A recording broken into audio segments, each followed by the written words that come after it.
Imagine you're reading a manifesto by a self-described freedomist, like someone who just actively rails against the whole educational industrial complex. Oh, right. The classic anti-establishment setup. Exactly. This is a writer who just despises ridiculous tuition rates, warns you against the trap of taking on, a boatload of student loan debt, and essentially tells you to just hack the system. Yeah, so you brace yourself for the pitch on why higher education is completely obsolete in the modern era. You'd think the conclusion would be, drop out, forge your own path, stick it to the man. Right. Naturally, that's what you expect. But then comes the ultimate curveball.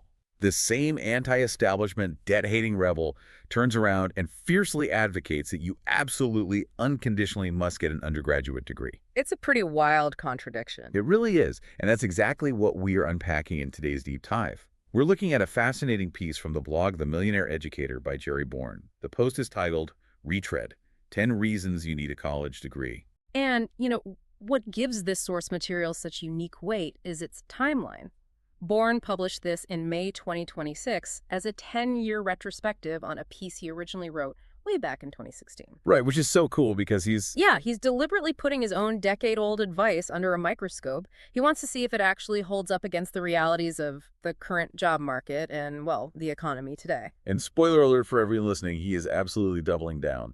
But his reasoning completely bypasses all those glossy brochure promises of, like, finding your passion. Oh yeah, completely. He strips all the romance out of it. Instead, he really dissects how a degree actually functions in the real world. Hmm. And to really grasp his argument, we kind of need to look at this through three distinct lenses today. Right, three different levels of impact. Exactly. We have to start with the blunt economic filter, just how the world distributes wealth.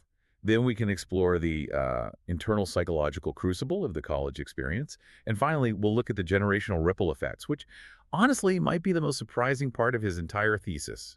I agree. But let's start with that economic filter.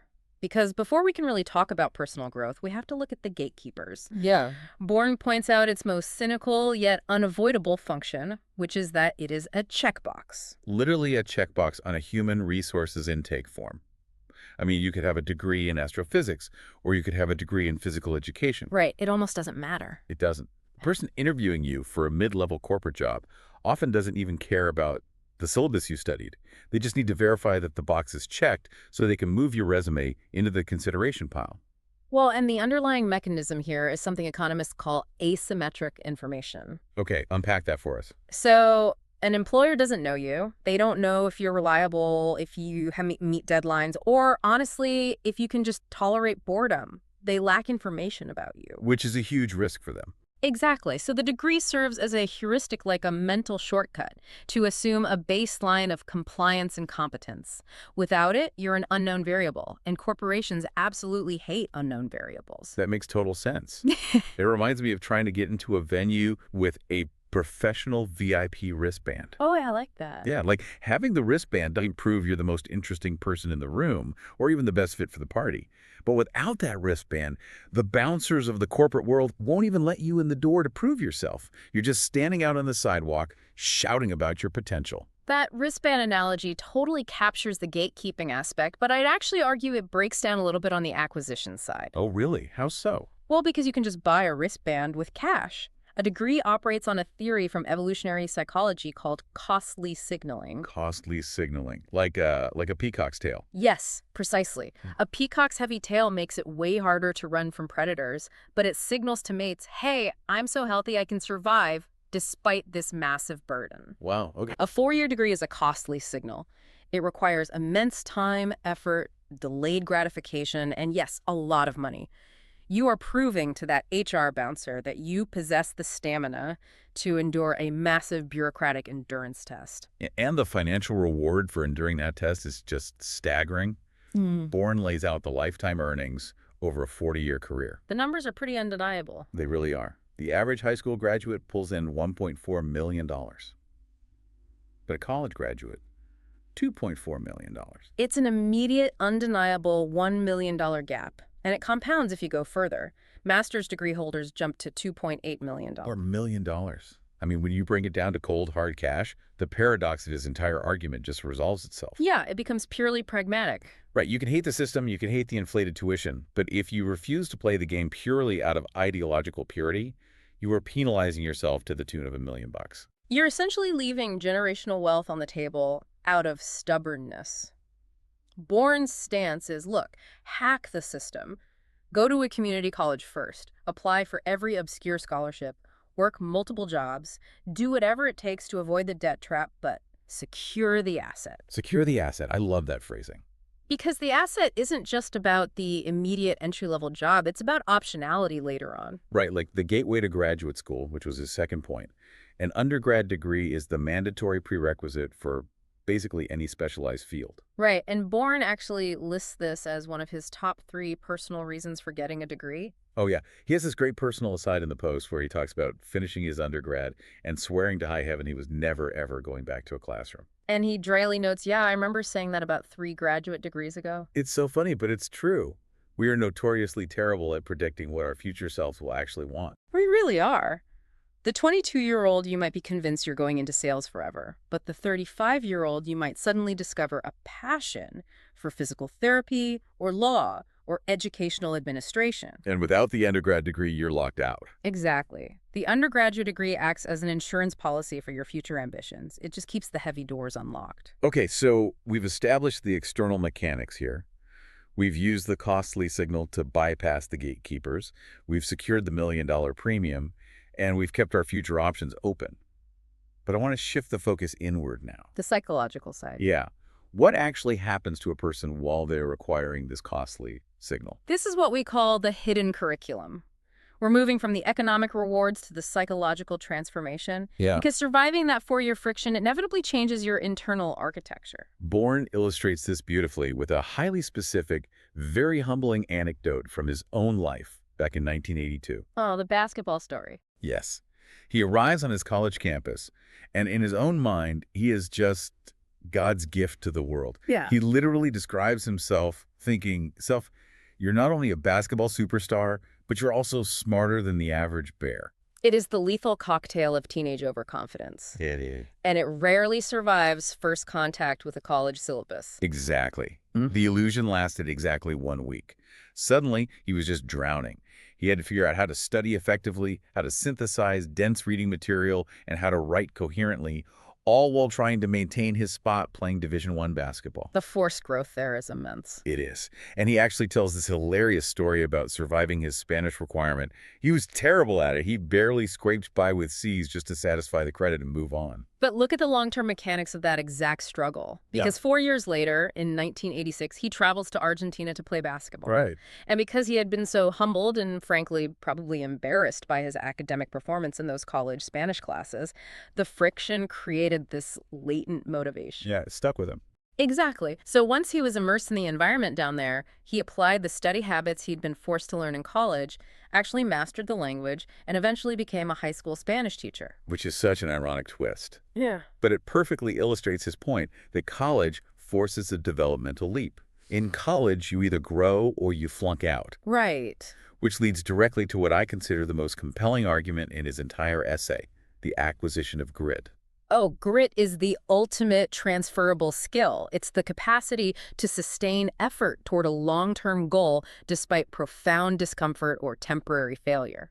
And Bourne argues that learning to simply suck it up outlasts anything you memorize for a final exam. Absolutely. I mean, let's be honest, we forget most of the academic facts. We forget the macroeconomics formulas and the exact dates of historical treaties, but we don't forget the experience of navigating an entirely unreasonable professor. No, we definitely don't. Right. We don't forget the stress of a bureaucratic nightmare with the financial aid office, or forcing ourselves to stay awake to finish a paper we desperately don't want to write. And if we map that onto the reality of adult life, the professional world is almost entirely populated by unreasonable people, arbitrary tasks, and bureaucratic friction. Yeah. A university is essentially a low-stakes sandbox to practice dealing with that reality. Bourne explicitly states that grit has helped him more in life than his good looks, incredible smarts, and infinite social grace combined. Which is such a great line. So if the facts fade, but the resilience remains, it almost reframes the entire purpose of the institution. Is it fair to say that a university is really just a very expensive, highly orchestrated stress simulator? A stress simulator, wow. Yeah, like we are paying thousands of dollars to be thrown into the deep end deliberately just to build psychological calluses. That is a deeply accurate way to frame it. You are not really paying for the information. I mean, in the age of the internet, information is entirely free and accessible. You are paying for the resistance. Cling to the resistance. I love that. You are paying for a structured environment that refuses to let you quit without consequence. And once you finally overcome that resistance and secure the degree, there is an immediate, profound psychological shift. The release of the cognitive load, he calls this the gift of focus, which again, he lists as one of his personal top 3 reasons. Finishing a degree frees up a massive amount of mental bandwidth. Right. Psychologists refer to this as the Zeigarnik effect. The Zeigarnik effect. Yeah, it's the human brain's tendency to remember and fixate on uncompleted tasks far more than completed ones. Oh, interesting. So when you have a degree hanging over your head, it operates like a background application on your phone that's just draining your mental battery constantly. Oh man, anyone who's been through it knows exactly what that feels like. That nagging, low-level anxiety on a Saturday afternoon where a voice in your head just whispers, "You should be studying." It haunts your weekends. It totally does. I still wake up in a cold sweat sometimes from that classic nightmare where it's finals week and I realize I forgot to attend a class all semester. Yes, it is a universal trauma response. But Bourne highlights the sheer euphoria of the aftermath. Once the degree is actually conferred, the Zeigarnik effect just vanishes. You're finally free. Exactly. You don't feel guilty for reading a novel just for pleasure. You don't feel guilty for dedicating an entire weekend to a hobby or focusing deeply on your marriage or, your physical health. The mental energy is returned to you in full. It's no wonder he lists that profound peace of mind as one of his main reasons. Okay, so let's synthesize where we are. We've looked at the external economic reality, the HR checkbox that secures the $1 million premium. Right. And we've examined the internal psychological reality, the stress simulator that builds grit and eventually buys you that mental focus. Now let's zoom out to the final phase of Bourne's argument. Because getting this piece of paper doesn't just change your bank account and your brain, it radically alters your social trajectory and, honestly, your lineage. The sociological ripple effects. Yes, exactly. And the most immediate of those effects is the curation of your peer group, particularly when it comes to finding a spouse. Bourne is so hilariously pragmatic about this. He notes that a college campus is fundamentally a massive gathering of single people who are in the exact same life stage and share generally similar socioeconomic trajectories. Sociologists actually call this assortative mating. Assortative mating. Yeah, it's the tendency of people to choose partners with similar educational and social backgrounds. And a university is just the most efficient sorting mechanism for this in modern society. And he brings it right back to that concept of signaling you mentioned earlier. He writes that while firm butts and six-pack abs might catch your eye, a potential partner who signals they are serious, capable of delayed gratification, and planning for a successful future is ultimately irresistible. It's the ultimate relationship resume. By completing the degree, you are proving to a potential mate that you are stable. You've demonstrated the capacity to commit to a multi-year goal and see it through to the end. Right, which implies reliability. Exactly, which is a highly valued trait in any long-term partnership. But the network effect extends way beyond romance. It bleeds directly into career advancement through the alumni network. Which is an area that's often misunderstood. I think people hear the word networking and they picture something very sleazy or transactional. Yeah, totally. Like handing out business cards at a terrible corporate mixer. Right. But Bourne frames it differently. He taps into the fact that human beings are inherently tribal. If you reach out to a prominent professional and your only connection is, hey, we graduated from the same university, that shared tribal affiliation warms up a cold call instantly. Because it provides an immediate, socially acceptable common ground. People generally want to help their own. It's an in-group heuristic. The executive assumes that if you survive the same institutional friction they did, you probably share a similar work ethic or cultural baseline. It is a really powerful form of social currency. And speaking of social currency, we have to talk about bragging rights. Bourne admits this sounds a little shallow, but the reality of how a degree impacts your social status is fascinating, primarily because it's entirely relative to your geography. Yes, the value of the credential fluctuates wildly depending on the density of degrees in your immediate environment. It operates as a positional good. He uses the example of Huntsville, Alabama, which has an incredibly high concentration of engineers and aerospace professionals. In a city where over 50% of the residents have degrees, having one doesn't make you special. Right. It's just the baseline requirement to participate in the local culture. It just keeps you from falling behind socially. But if you take that exact same piece of paper to a rural area or a community with almost zero college graduates, suddenly the degree elevates your status immensely. You become the highly credentialed expert in that ecosystem. Right. The scarcity of the degree in that geography magnifies its social weight. It's all about the context of the room you're standing in. Absolutely. But of all the social impacts born lists, there's one that I think transcends the rest. It's the observation he makes not as a blogger, but as a high school teacher watching generations of students pass through his classroom. Right. It's the power of setting the standard for your own family tree. The concept of cultural inheritance. Yes. Because of social media, he's able to track what his high school students do long after they leave his class. And he notices a distinct pattern. He sees average students, kids, who maybe aren't the sharpest academically or the most naturally motivated, who nonetheless go on to successfully navigate college and earn their degrees. And the determining variable isn't their inherent intellect. No, not at all. It's their lineage. They succeed because they come from families that simply expect it. If a parent went to college, the unspoken, invisible rule in that household is, this is just what our family does. That's powerful. By suffering through the stress simulator and finishing your own degree, you are essentially programming the baseline expectations for your future children. You are equipping them with cultural capital. Exactly. It becomes a generational standard. The child absorbs the assumption that higher education is a normal, navigable part of adult life, rather than some impossible alien hurdle. And that subtle shift in mindset is arguably more valuable than any financial inheritance you could leave them. I completely agree. Isn't it fascinating? It totally reframes how we should look at this credential. This entire deep dive has made me realize that a piece of paper meant to certify academic learning is actually a Trojan horse. A Trojan horse, yeah. Its real job isn't proving, calculus. Its real job is telling the HR bouncer, you have the stamina to follow complex rules. It's telling your future spouse you're stable enough to commit to something for 4 years. And it's silently telling your future children that crossing this finish line is simply the family standard. It's doing a massive amount of invisible social heavy lifting. The academic knowledge is almost the byproduct at that point. The primary functions of the institution are sorting, signaling, and socialization. So let's bring this all together for you, the listener.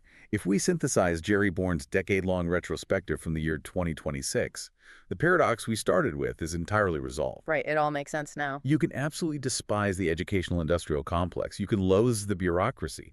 You can and absolutely should hack your way through community college or scholarships to avoid the predatory trap of student loans. But you cannot boycott the game just because you dislike the rules. Exactly. The $1 million difference in lifetime earnings.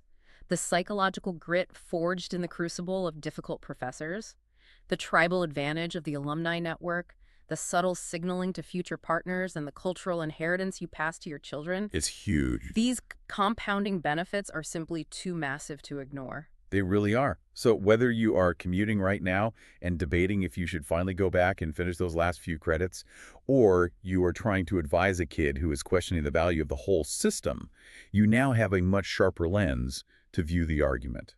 A college degree operates simultaneously on 3 distinct levels. It is an economic filter, it is a psychological crucible, and it is a generational social signal. It is a remarkably complex sociological tool masquerading as a simple academic receipt. It really is. And to wrap up today, I want to leave you with one final provocative thought, to mull over something that builds on everything we've just discussed about the true utility of this system. Let's hear it. We've established that the most valuable takeaways from a 4-year degree aren't actually the facts from the textbooks.